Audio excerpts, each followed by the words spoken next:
49% of patients thought AI had been used in their care, but only 10% had been told. And that gap between the assumption and disclosure is where that trust can break down.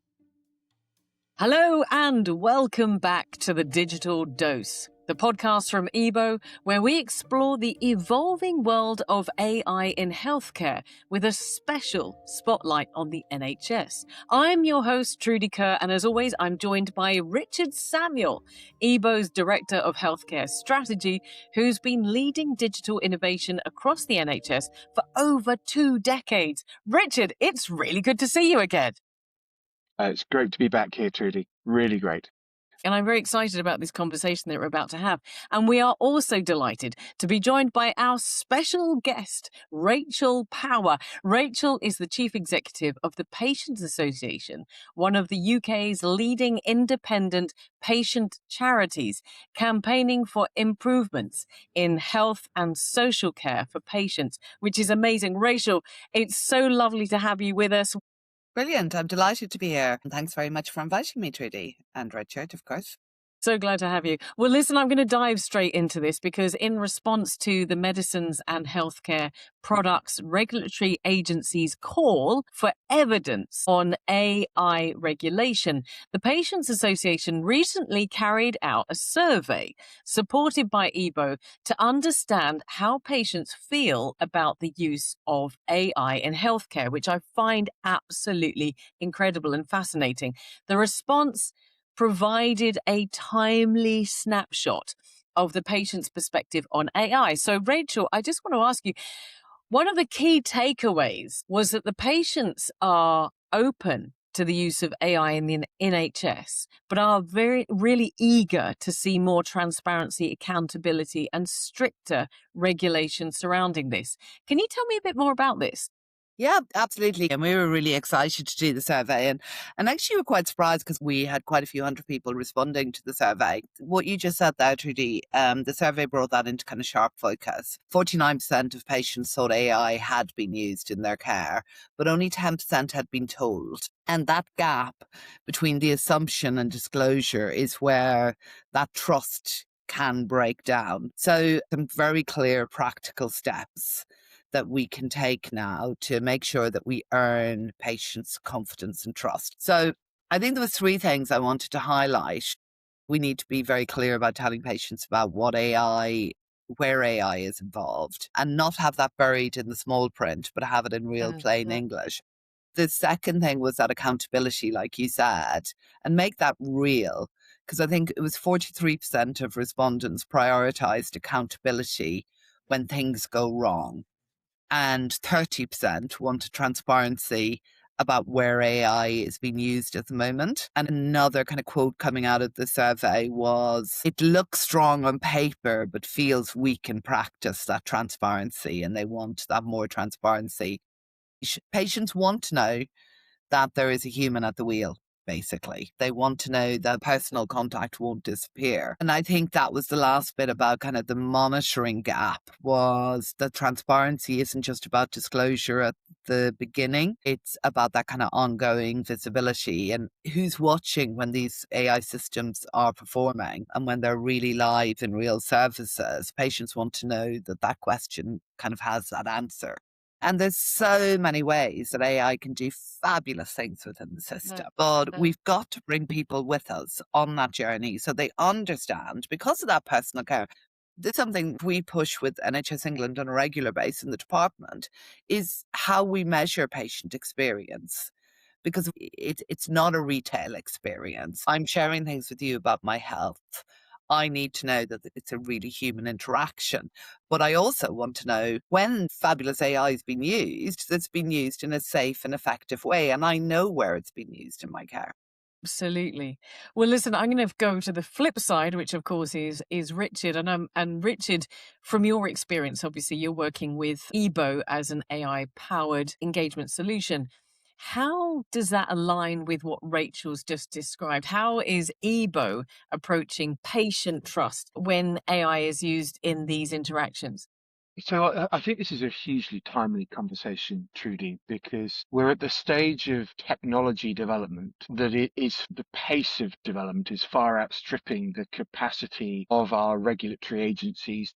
Our ability to do things is yet unmatched by our ability to regulate and ensure these things are safely and appropriately delivered. So trust in AI isn't accidental. It is the result, I believe, of really deliberate design and very clear boundaries. So the work that from Patients Association and indeed other survey teams have revealed, I think people are generally more comfortable when AI is being used for non-clinical activities than for clinical activities. But as Rachel said, that there's a first key principle is transparency. Patients absolutely need to understand when they're interacting with an AI-enabled service, what its role is, where the boundaries are. It's there to support access and flow and not replace clinical judgment. Keeping the human in the loop supported by really clear guardrails is fundamental. User design is fundamental. So most people aren't opposed to technology. They're opposed to badly designed, non-empathetic experiences. So if the interaction feels confusing or robotic or insensitive, then people lose trust very quickly. Where it's clear and transparent that an AI is being used and that experience surpasses the kind of traditional clunky interactions that people have with the front door. Maybe they're struggling to speak on the telephone for hours and hours. Then people, I think, are supportive of it as long as they are, as I say, completely clear that they're engaging with an AI virtual agent or synthetic voice and have their concerns or issues resolved. I want to just dive right now into the survey because Rachel mentioned this survey before and the fact that it's given some very key findings about how users feel about AI being involved in their interactions. The survey, Rachel says that 76% of patients expressed a desire to be involved in the decisions about the use of AI.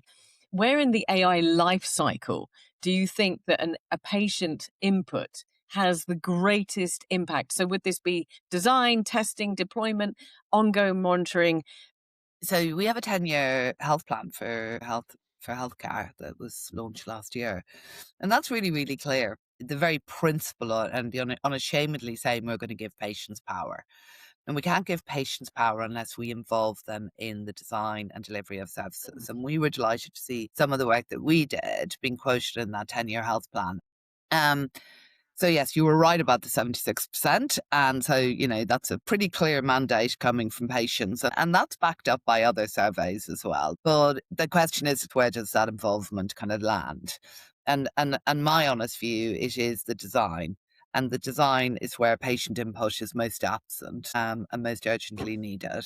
We have a lot of patients who don't have voice in the system, and we have to find those patients. And they're the people who, if we leave them behind, the trust will not be there. So I think AI can work better for some groups than others. And that risks deepening health inequalities. Marginalised groups, people with lower literacy, digital literacy, those who don't living in lives that don't fit nicely into patterns and to algorithms. So yes, design, but then monitoring again is where the patient voice is often ignored. And that's a real missed opportunity because, to be fair, it's patients and frontline staff who see the risks much earlier that maybe technical performance doesn't actually capture. Involve patients at design to make sure we're not having some blind spots in what we're designing, and then involve them in that ongoing monitoring to catch what the data might be missing. But it's very clear that we have to do this in partnership. This isn't just about consultation. It has to be structured, it has to be representative, and it has to be able to genuinely influence the decisions. I want to stick with this theme of transparency for a second. And coming back to you, Richard, look, another key finding was that 43% of patients prioritize accountability and 30% prioritize transparency in AI regulation. Now, from a practical standpoint, how are you going to be delivering this transparency? How can transparency be delivered in a way that really reassures patients without adding to complications or friction to their experience? I think in the 10-year plan, it makes a statement that the NHS is seeking to become the most AI-enabled health system in the world. Now, Wow. that's a pretty bold statement of intent. And our EBO doesn't work in the space of AI in a kind of clinical delivery space or clinical decision making. So it's not a regulated device under MHRA kind of class 2A.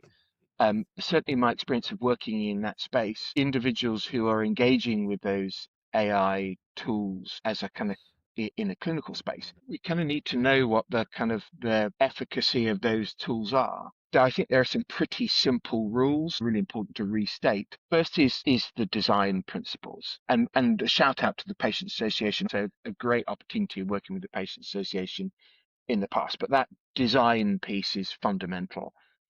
I think we talked about, again, simple upfront clarity, just telling people in plain language that they're interacting with an AI enabled service, what it's there to do, what it isn't doing. You don't need a long disclaimer, just a kind of short, confident explanation that sets expectations. Secondly, making boundaries really visible and clear what the AI system can help with, where it will hand over to a human.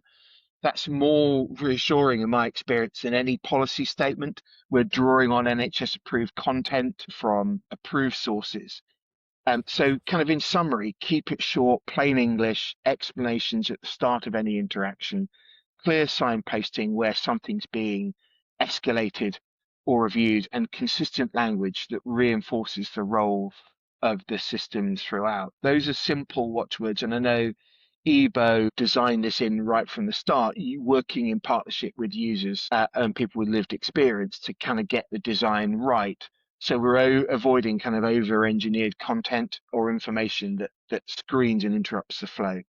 As Rachel said right from the outset, confidence and safe environment is incredibly important when it comes to your healthcare.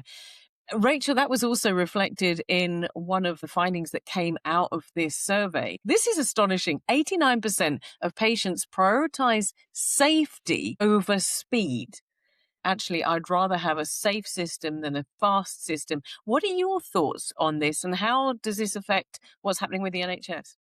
It is one of the striking findings, but probably not so surprising that safety is the most important thing when we're going in to interact with healthcare.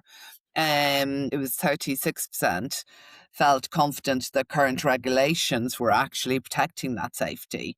So there is that kind of credibility gap, isn't there? And that's quite significant. And I think we need to be really clear because patients aren't anti-AI. This isn't about them not wanting AI in the system, but they're pro being really cautious because it is their lives and their health that we're talking about. There was a quote in the survey, and it was, "I'd rather we go slow and steady than rush into saving money that ends up costing us more in the long run, including through preventable harm." So that's not resistant innovation. That's just somebody being quite wise and saying, actually, let's get this right. And I think that makes us think a lot more about what implementation should look like. And I think Richard's covered a lot of this, but it should augment, not replace that clinical judgment. And several of the respondents were quite explicit in the survey that AI should be one of the several tools supporting decision making. The next thing, the kind of pre-deployment, I think, before it becomes live within the system, that those safety standards really need to have teeth, and we'll see what comes out from the MHRA. And I think there was an issue that came out quite strongly in the survey as well, which was around bias, and how that bias is built into design and delivery of that service, because there was concerns coming out of patients about over-reliance.